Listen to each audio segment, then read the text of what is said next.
Hi friends, welcome to our channel.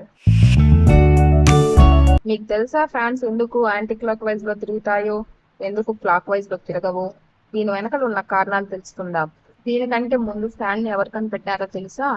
1882లో రెండు రెక్కల fan ని షూలర్ స్కాట్స్ వీలర్ అనే వ్యక్తి కనిపెట్టారు. 1887 సంవత్సరంలో ఫిలిప్స్ డీల్ అనే వ్యక్తి సీలింగ్ ఫ్యాన్ ని డెవలప్ చేశారు. మన దేశాన్ని బ్రిటిష్ వాళ్ళు పరిపాలిస్తున్న కాలంలో గాలి కోసం వీటిని ఉపయోగించేవాళ్ళు. ఆ తర్వాత 1906 సంవత్సరంలో మొట్టమొదటిసారిగా మన ఇండియాలోకి క్రాంప్టన్ అనే కంపెనీ ఫ్యాన్ ని ఇంట్రొడ్యూస్ చేసింది. తర్వాత కాలంలో ఉషా, బజాజ్, ఖైతాన్ లాంటి కంపెనీలు ఫ్యాన్లను అమ్మడం మొదలు పెట్టాయి. ఇప్పుడు మన టాపిక్ లోకి వస్తే, ఫ్యాన్స్ ఎందుకని anti clock wise and clock wise లో తిరుగుతాయో చూద్దాం. ఇవి ఇలా తిరగడానికి ప్రధాన కారణము మోటార్ డిజైన్ మరియు సీలింగ్ ఫ్యాన్లలో ఉన్న స్విచ్ లేదా రిమోట్ కంట్రోల్ ద్వారా నిర్ణయించబడుతుంది.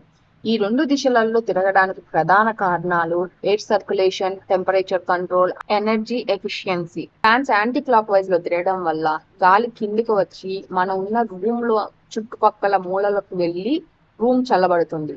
ఫ్యాన్ క్లాక్ వైజ్ లో తిరగడం వల్ల రూమ్ లో ఉన్న చల్లగాలి పోయి సీలింగ్ దగ్గర ఉన్న వేడి గాలిని రూమ్ లో పంపించి రూమ్ ని వెచ్చదనాన్ని ఇస్తుంది. ఇది ఎక్కువగా శీతల కాలం, చల్లని ప్రదేశాలలో ఉపయోగపడుతుంది. వెదర్ ని బట్టి మనం చేంజ్ చేసుకోవచ్చు. అడ్వాన్స్ టెక్నాలజీలో ఒకే ఫ్యాన్ లో anti clock wise and clock wise modes ఉన్నాయి. వెదర్ ని బట్టి మనం చేంజ్ చేసుకోవచ్చు. Please like, share and subscribe our channel.